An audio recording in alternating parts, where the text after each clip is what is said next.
Good evening and welcome to the Kim B. Davis Show. I'm your host, Kim B. Davis, and this evening we have one of our favorite guests. We have Mr. Eric Harp.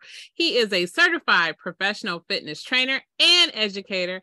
And of course, he's going to talk to us about fitness and springtime and how we can get our routines in gear. But, before we get started, we're going to talk current events. But good evening, Mr. Harp. How are you? Oh, I'm doing very well, and thank you very much for having me. It's always a pleasure to be here, Mrs. Davis. It is a pleasure to have you on, Mr. Harp. All right, so Mr. Harp, go ahead, take it away. What's going on in the world? Because it's just lots. I mean, we can't make this stuff up.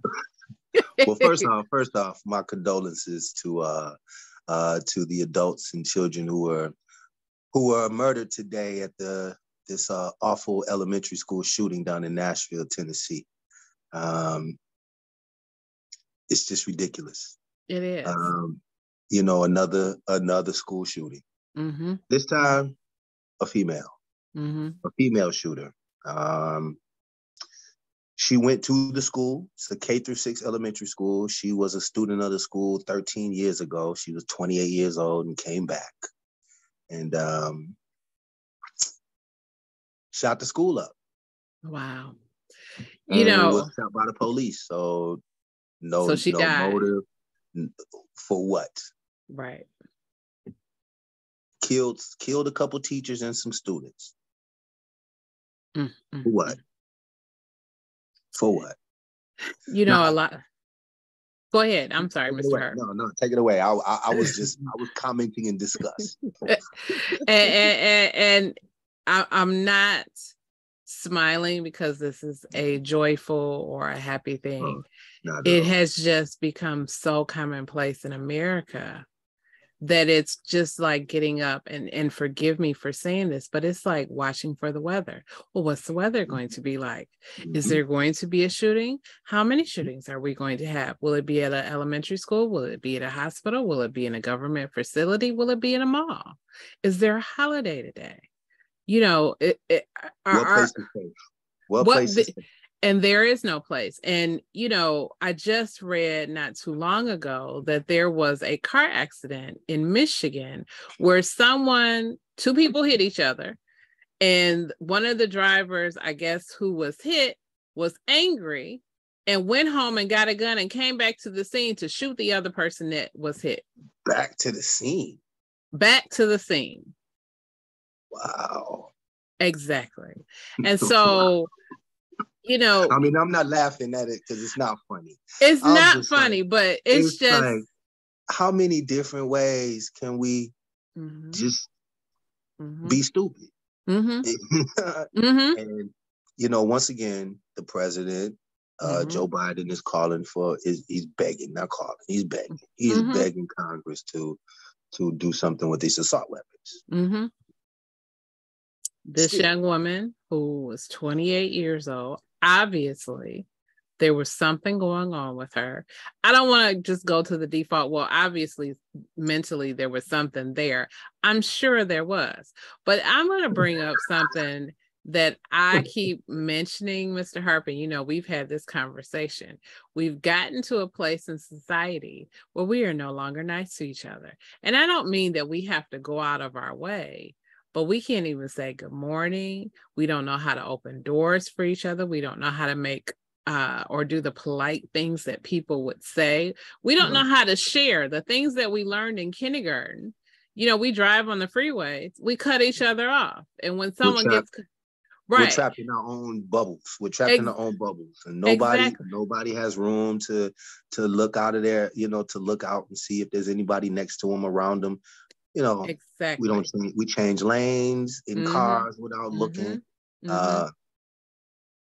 And so this young woman obviously was trapped in her own bubble.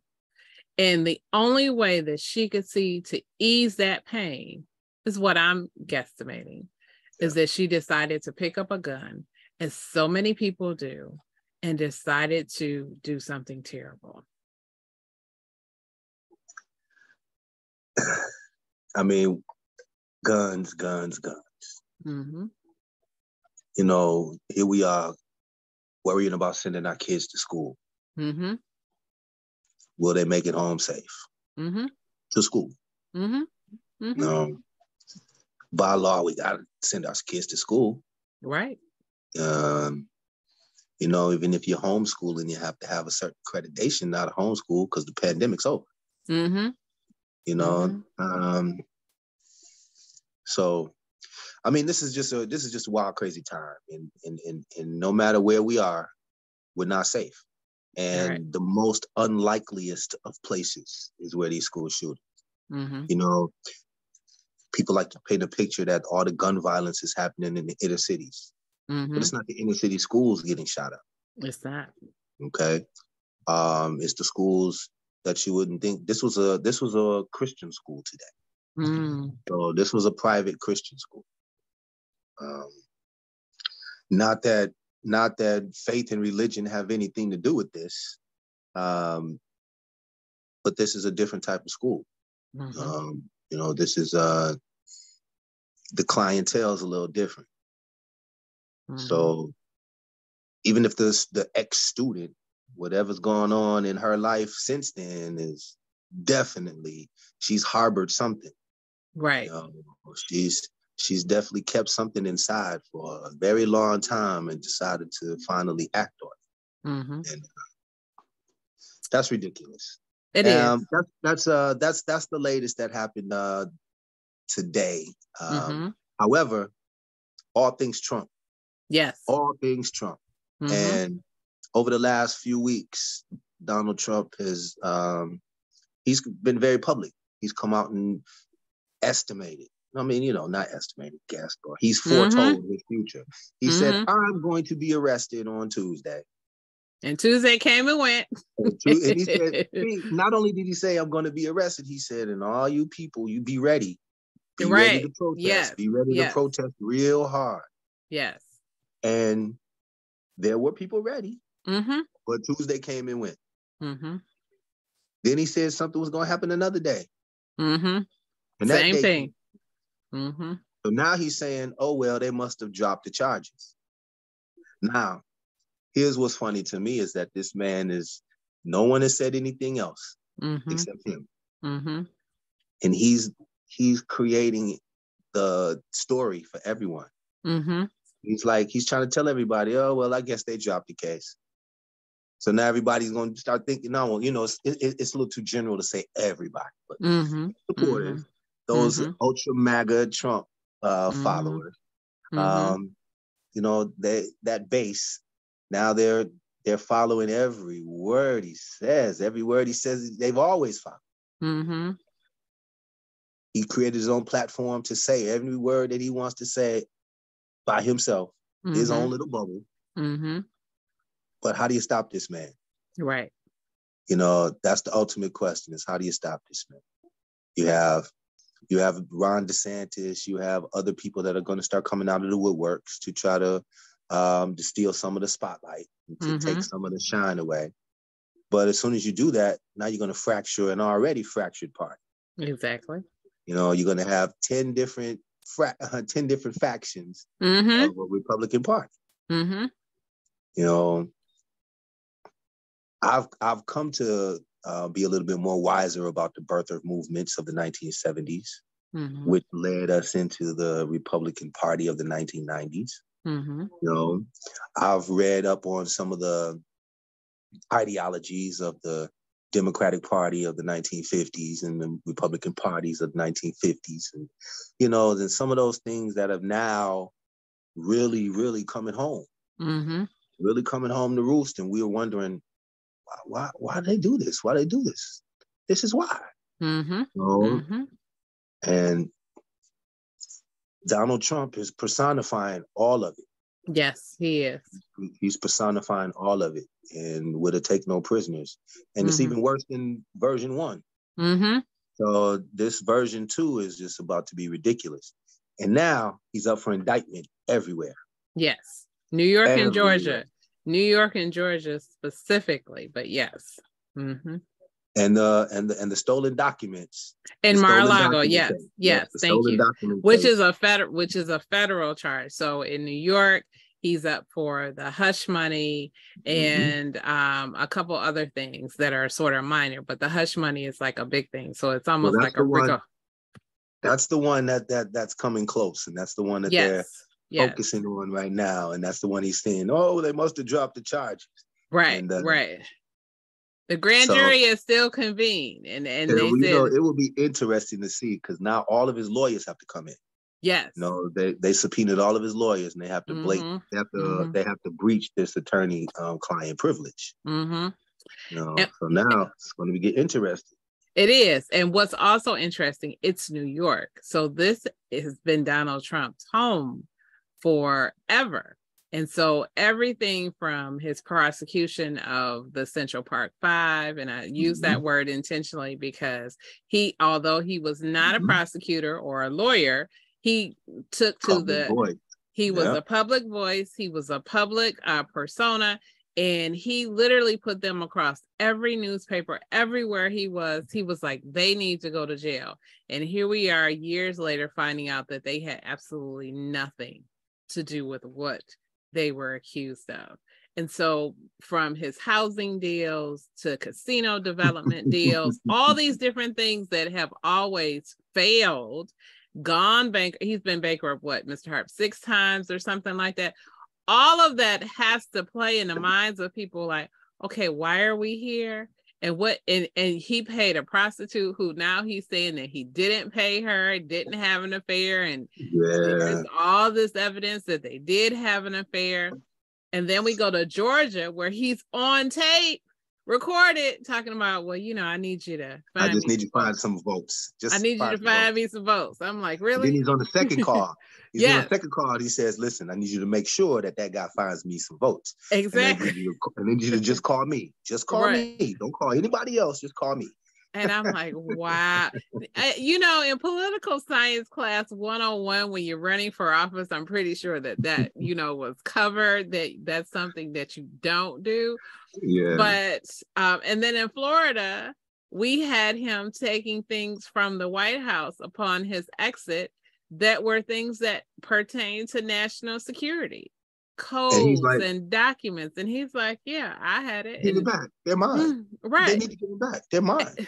And things were shredded. And so they've had to tape things back. I'm like, you can't. There isn't a fiction writer, and I love Stephen King, but Stephen King couldn't have wrote this story. He'd have been like, it's not believable. No one would believe that this is where we are. And yet it is. And even just this weekend, Trump was telling everybody, well, it's a witch hunt. They need to prosecute all these people. And this is just gross misconduct. They're just picking on me. I'm like, pick a side. You went from I could kill anybody that I wanted to on Fifth Avenue and get away with it to, and so far he has, and he has. And to the, I don't want to say to his credit, because that's just a phrase. But he's been right about that. No one has been wanting to touch him. He's got connections to Jeff Epstein. They'll touch everybody around him. Right, but not him. And it's they got Weisselberg. They got his other Michael Cohen. Michael Flynn. They've got Michael. Well, they got these other lawyers, the ones that signed the affidavits that all the documents were there. So those lawyers are gone and stripped of their license. Giuliani and Sidney Powell stripped of their license. Of course, everybody who comes around him just loses everything. Right. Just like he runs his businesses. But these lawyers, the whole Department of Justice is in the balance over this guy. Yes. And it is intriguing to watch, to say the least, where you're just like, what's the next development? Like, he's not that jingy. Listen, Donald Trump was president, okay? He's been an important figure. He's been an important figure in the lexicon of America for the last 30, 40 years. Okay? Exactly. Great. But is he that big of a Jenga piece? But if you pull it out, that the whole thing falls over? Exactly. I mean, I if they say no man is above the law, No one Right. man is this, no one man this, no one man this. And how come we letting this one man Exactly. hold everything up? Exactly. Which No. leads me to believe, Mr. Harp, that he must know some dirt on some people. I just, it's either that or he truly is the Russian asset that everybody says that he is. And folks, and this is the spy movie that, could never be written, and folks are just protecting him. And I'm just like, wow. Well, in certain other Hollywood movies, that threat would have been eliminated. Exactly. Well, according to The Simpsons, that's what's supposed to happen. The Simpsons supposedly predict everything. So, but it is amazing to see what he has inspired. Yes. And speaking of which, January 6th. So we are seeing lots of these individuals who were found, who were caught, who were charged and convicted, and now sentenced to jail. Talk to us about what the story that you just, we were just talking about it a minute ago. Privilege. Yes. Privilege. So a lot of these January 6th insurrectionists, convicted insurrectionists, are complaining about their conditions, their treatment, their prison, jail conditions. Yes. They're complaining about their jail conditions because they're not in general population. They're not in these high level, high facilities, high security facilities. None of them are at these things. In fact, some of their complaints have made their way to the ears of Congress. And just last week, they had what they called a bipartisan trip. So some Republicans and a couple Democrats went off, and I'll have to look it up. I don't have it in front of me, and I'm so ill prepared for that. But this wonderful Black Congresswoman from Houston, or from Texas, excuse me. I don't know if it's specifically Houston, but she's from Texas. And she let them have it. She went with them. And she said, wait a minute. She's worked with local, state, and federal prison systems. And she was amazed that these people were complaining with so much privilege that they had access to. They had computers and tablets they could take back to their cells. They can communicate with their families and their friends over the internet. What are they complaining about? Exactly. What are they complaining about? The facilities and the treatment that they were getting were far beyond what most places are getting. And I had to laugh at it. And I said, tablets? They got tablets? That means you go on Facebook and social media and you can message people. Hey, what y'all doing? Nothing. I'm just sitting here in jail. I'm just chilling. Right. Just doing my time, whatever the case. Just complaining.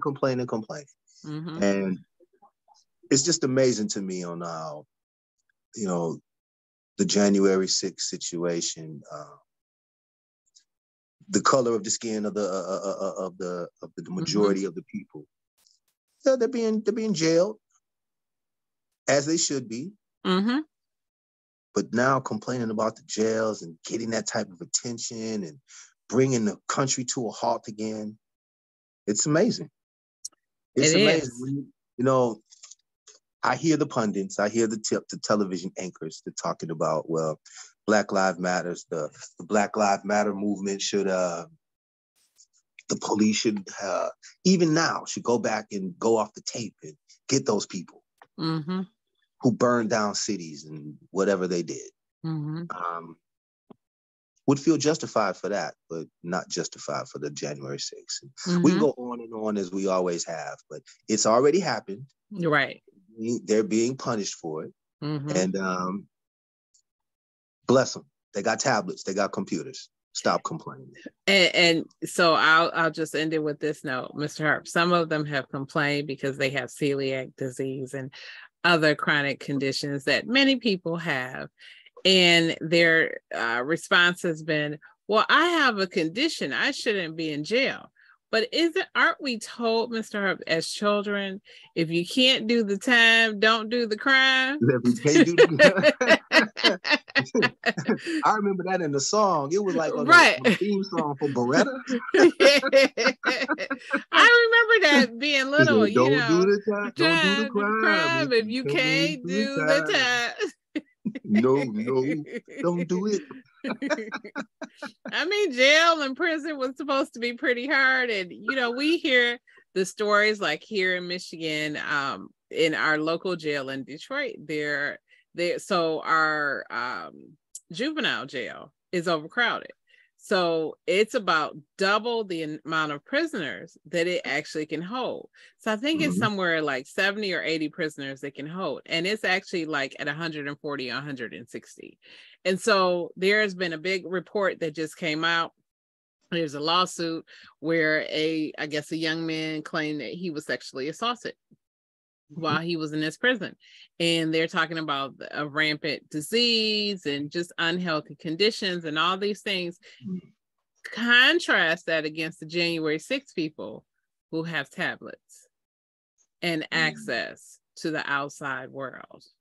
And access to the outside world. That's all it is access to the outside world. Access to the outside world. And they probably aren't having some of these issues. Most of them probably don't have to worry about being piled on top of other people to worry about the spread of COVID or any of the other diseases that are running around right now. And people are complaining. That's all I wanted to say about that. Well, the thing about pre-internet, even in jail, you can make money on the internet. Yes, even in jail, you can make money on the internet. Even in jail, you can hustle. You can make money on the internet. So you're not necessarily cut off from the outside world. You cut off because you can't have physical participation in it, but not necessarily cut off from the outside world. Which I thought that was kind of the punishment and the plan of the punishment in the first place. Exactly. So the whatever the need for rehabilitation and the complaints of how you do it nowadays, because complete silence and boredom, 23 hours in the cell. Isn't that what most people have? Exactly. You get 1 hour to go outside and see daylight. Otherwise, whatever the case may be. Right. Whatever the case may be. Now, you know, it's not like I'm wishing this on people, but isn't that what it is? If you did something bad, breaking into a government official's office, stealing a laptop, attempting to sell it on some site, stealing mail, opening mail, you know, we're taught as children, you don't open anybody's mail. That's a federal offense. That's a federal offense. You know, just the postman handing you the mail at your door. Typically, when I was a kid, the postman would look at my parents like, okay, can I give it to her? And they would be like, you could give it to her. You know, as you got older and you got this relationship with the post person, then they knew who you were. But if it was just somebody filling in, they were like, I don't know who you are. I don't know who you are. You're right. No, I'm putting it in the mail slot because that's where it's supposed to go. But I mean, these basic things, you broke into Congress, you erected a lynching platform where you were going to a gallows, where you were going to hang the someone. vice president. Yes. And said that you were going to hang the vice president, and said that we're waiting on Trump to tell us that if they don't give us our country back, we're going to take it back by force. Okay, what are we talking about? Now, you know, during this time, as we're talking this indictment, no indictment, ha, ha, ha, they must have dropped the case. Trump has raised over, $1.5 million. Yes. Everything is a hustle. So he's raised money. Now, okay, say he raises the money, which he did. What's it for? Right. Is it for the campaign? Or is it for him? Because that's what we've always been told, that it's just to line his pockets. But where are all the people checking out for where the money goes? Because see, we should have people already looking into him on where every dollar that comes in now. Mm-hmm. So every small donor, large donor, anytime he shows up at CPAC and Mm-hmm. gets a check, the feds need to be on him. Yep. No, where's that money going? What's it going to do? How's it going to flow? Mm-hmm. They, I could rant forever. I could rant forever, and and I'm not going to. So, but it's things where, he's done his job because he's still in our heads. He's still in our conversations. He's still in our podcast debates. This guy's been out of office for 2 years. And we still talking about him. And we still talking about this cat. So in a way, he succeeded. He's been very successful in in ill-gained, opportunities. He's been very successful. But that's his thing, and legitimacy is not. Right. And so those of us who screaming for legitimacy, we're just going to be disappointed. We're just going to stay disappointed. We don't say, let the guy do whatever he's going to do. He's already done that. We've seen that. Yeah, that's true. He's already done that. But, the law that I live by, it's like, this stuff will eventually catch up to you. Yes, it will. Yes, it will. It will eventually catch up to you. Yes, it will. So whether he sees it here or somewhere else, it's going to catch up to him. Yeah, it's very true. So our last current topic before we move into our fitness, DeSantis in Florida. I'm just looking at he is trying to be Trump number 2. And I'm just looking and I'm like, okay, we're banning books. We are now trying to ban groups and curriculum. And the word that I hate that people keep saying, these people they're trying to be woke. And I'm like, please stop using that word. That is not even what that word means. And all these people who keep trying to define it and can't define it. And they don't know. They don't know. Here's a simple thing. And for all the listeners who do know what it means. Yeah. It ain't even nothing to be that serious about. It's not. It's just to be enlightened, to understand what's going on. Keep your eyes open. That's it. Look around. That's all it means is be alert. Yeah. Be alert. Stay woke. Be alert. Especially in whatever the situation you might be in. And we know there might be certain situations, and what those situations, be alert. Know what's going on. That's it. Be alert. That's it. Outside of that, everybody want to start, well, this woke agenda only means companies that support this. And I'm like, I don't even know what companies you're talking about. Exactly. No, the woke left has been on this, and I'm like, I have no clue what you're talking about. This is why these people are having such a hard time explaining what woke is. Or you trying to make my kids feel bad because they're not, they're not of color. They never said that little white kids had to feel bad. I don't know anybody that's ever said that. Who's trying to make kids feel bad? I don't know of anybody that's trying to make white kids feel bad. I don't know. Well, put it like this. I don't know what group would have the power. Exactly. I'm like, what are we talking about? One, I don't know what group would have the power. Right. Now, they can have, sad to refer to it like that because I have to. Right. But white men are doing this so far on their own because they're so scared they're losing the country. Right. They're so scared that they're losing the country to everyone and anyone that they're just like, blame it on this, blame it on that, blame it on this, blame it on that. That song, blame it on the rain.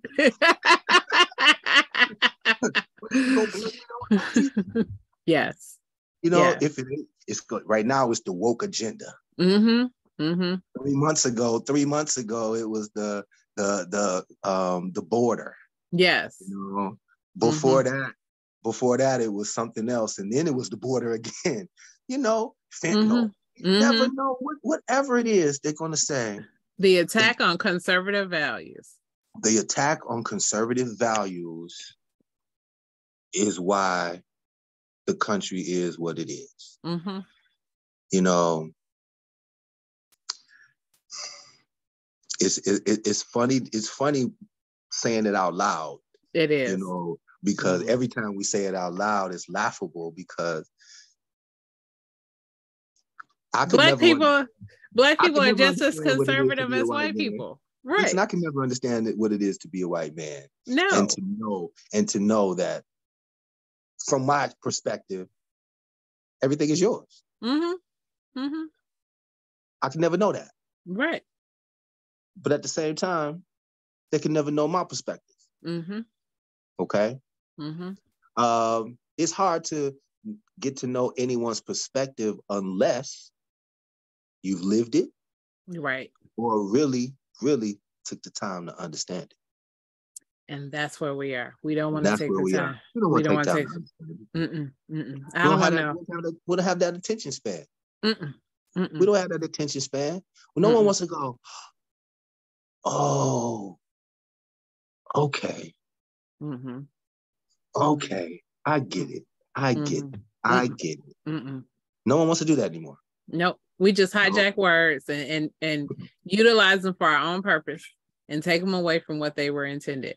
It's just like when you see every other ethnicity use some Black colloquialism and you're like, okay, when did this happen? Like, really? Exactly. Like, really? You, first of all, you're not even using the word correctly, but now you're trying to make yourself hip by saying whatever the word is. Or what is always funny to me, anytime an area becomes hip, like in downtown Detroit, everybody wants to serve gourmet fried chicken. It's fried chicken. Why does it all of a sudden now gourmet fried? And you know, I've had friends who are like, yeah, Kim don't eat fried chicken. It's not good. I'm like, well, why is it $25? You know, it's the hip area. And I'm like, okay, this is gourmet fried chicken. It's fried chicken. Like, seriously? I'm like, okay. As my kids say, y'all doing too much. Y'all doing too much. Y'all doing too much. Yep. And that's exactly what my dude say. You doing too much. You doing too much. Stop.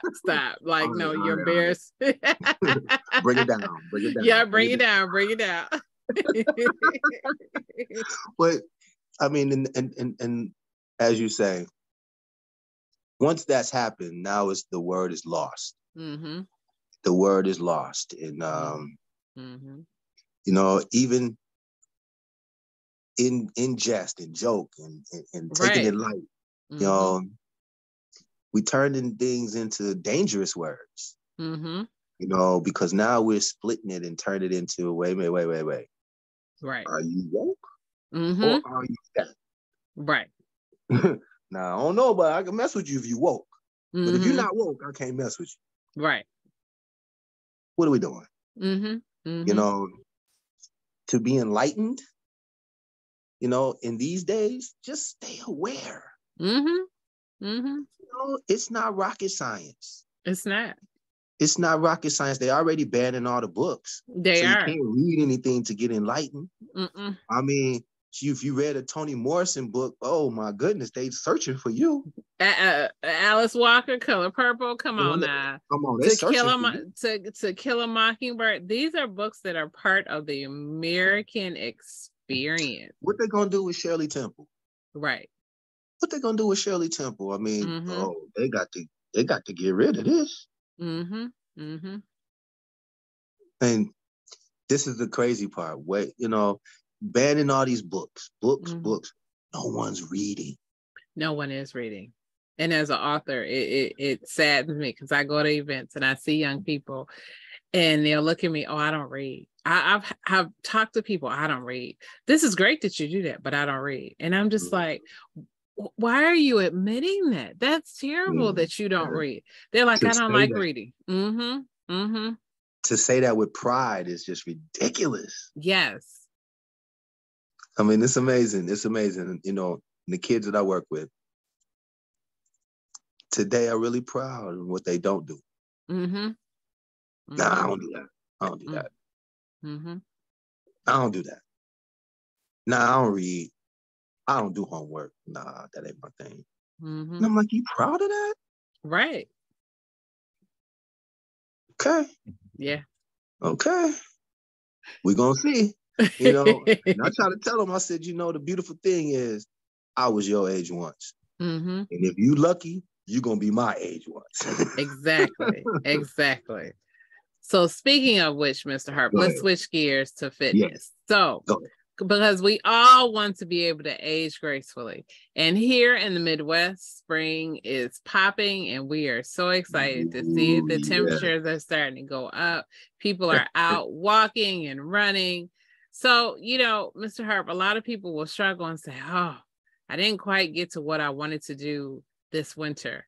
And now it's springtime. That means summer is right around the corner. And I'm trying to get that beach body. How do I incorporate my fitness routine in with the changing of the seasons with springtime? Well, now is the time. Now is the perfect time. As the weather is starting to get better, as the temperatures starting to rise, get out. Take advantage of it. Get out. All those times that you said, I wish. Go do it. Go do it. Easter's coming up. Right. For those that celebrate Easter in church, great. For those that don't celebrate it in church, it's all right. Get outside. Get outside. It's a beautiful. It should be a beautiful day. Now here in Michigan, you know, April showers bring May flowers. Right. So you know we're gonna duck and dodge little raindrops, but it is time to get out. It is time to get up. It's time to get moving. The motivation that you feel, that little cabin fever that we all feel, take care of it. I mean, just get up, go for a walk. Instead of driving to the store on the corner, walk to that store on the corner. Get that bike out of the garage. Pull that bike out of the basement and go take a ride down there to the corner. No, take a ride to the park. Take a ride around the neighborhood. It only takes a little while. Just get out and get the wind through your face. You know, let the wind hit your skin. You know, dress appropriately. You know, it may not be summertime weather, but dress appropriately. Just get out. Feel what nature has intended for you to feel. That regeneration, that newness, that turnover of shake off the past and let's look forward to something new. No, there's nothing that you have to do. Take it slow. Take it light. Things will get better on the weather. Things are going to get better with you as well. So what we have to do is get out for a walk. Again, I was talking riding bikes. If you're not into riding bikes, that's okay. Get out and walk. If you can jog. Again, if you got kids, families, young ones, take them for a walk. Get out and play. They would love it too. They need to get outside. They do. So get them to a park and let the kids run around. In fact, chase them. Climb up that little playground with them, that little playscape, and slide down with the little ones, little toddlers. You know, have a little fun. Get out. Then, as it gets a little better, we can start making our ways to the gym. We can get into the gyms and we can start moving some weights, doing some resistance training. If you're at home, there's plenty of things to do. You can sit down in a chair and quickly get back up. So these are squats. You sit down, don't let your weight fall into the chair. You just come down, make contact with that chair, and you get right back up. You come back, let your bottom make contact with the chair, and you get right back up. And you can do these while you're in the comfort of your own home. For those of us who have poor circulation and have been waiting to get out and move, now is that perfect time. Again, being stuck in the house is no fun. No, not at all. Or behind the desk. Behind the desk, you know, especially looking out at the dreariness of all the snow and the rain and these times of months are really tough to get through. But this is when it starts to look better. This is when the sun shines a little earlier. This is when that sun shines through the blinds, you know, through the curtains. You know, this is when you're at work and you can't wait to get off because you're looking out the window and you're like, uh-oh. It's time to go. Take it, man. This is a natural thing. The endorphins, let all of these things kick in. Everything that's natural to your body, it's really regenerating, you know? And so our best bet is to get out and just move. You know, once again, no specific movements to have to do. Get out and move. And springtime, we're talking about half the country. Mm-hmm. I'm going to say almost all the country now because California had to deal with some snow. Yes, they did. A whole bunch of snow this time of year. So Mm-hmm. as it starts to make its way spring everywhere, and all the animals start to come out, and the trees start to bud, the flowers start to bud. Do some yard work. Push that lawnmower around. Mm-hmm. Get in the garden, bending down and using that flexibility while you're digging in the dirt, just to get out and be active and let the sun and let the elements just be part of your life, be part of your routine, and just work your way. Mm-hmm. That's all I can say. That's all I can say is in the springtime, just move around. And next month I'll come back with a few other ideas now that we're in the middle of spring, and then we can start to refine some things. As we get into our summer bodies. But right now, just get out. And the more you get out, the more we get out, the more cycle that we'll get out. Because if we can make the space on Monday, then again on Tuesday, and again on Wednesday, Thursday and Friday will fill out the week. You're right. You can look back and say, do you know I got out every day last week? Then get out every day next week. After 2 weeks, it becomes a habit. Now you're like, whoa, I missed Tuesday. I got to hurry up and get back out. Yes. So look forward to those times. And those are some great suggestions. I especially like the idea of doing the squat in the chair. I would never have thought of that. Is there an optimal time to work out? I know lots of people, there's a big debate. Should you work out in the morning or is it okay to work out at night? Or does working out at night, because the endorphins keep you up? Well, I would say working out, find a schedule that works best for you. Again, we're all busy in our everyday lives. And so we want to incorporate exercise and not turn it into such a chore that we give up on. Right. So we want to incorporate it into our lives. So if you're a morning person and can do it before work and fit it in, great. If you're a parent that waits until your child goes to school and can get it in, if you work at home and can take a couple breaks, these are good breaks to take. Exercise breaks instead of coffee breaks, where you can stretch, you can get a couple reps in of whatever you might be working on. You can turn it into an exercise and a work day. There are some people who work out at night. It feels much better for them to work out and then recover and relax overnight. So there was a particular gym that I was at. My first time in the morning, customers, they were ready to go as soon as they walked through the door at 5 a.m. All right. You know, my gym closed at 11 p.m. So I had people that were working out until 10:59 and 59 seconds, trying to get that last rep in. So, so there's something for everybody. And I'm sure that because everyone can do this, there's something for everyone. So just get up, get out, and find your niche. Find your niche in a schedule before you start trying to find your niche in routine. Okay? Because if you can get in a schedule, the routines will change. Right. Okay? If you can do a 4 o'clock till 5 o'clock, right after work, if you got off at 4 o'clock or somewhere around then, and still make it home in time to do your dinners and the rest of your evening routines, make it work. Okay. Make it work. And don't give up. That's a great way to end our podcast, Mr. Harp. Thank you so much for being on the Kim Davis Show. Tell me how we can find you on social media and how we can reach you if we need more information or like to hire you as a trainer. I'm Eric Harp on your social platforms, ESQ360 as well. You can find me at ericharp9@gmail.com. So just hit me up. I'm available.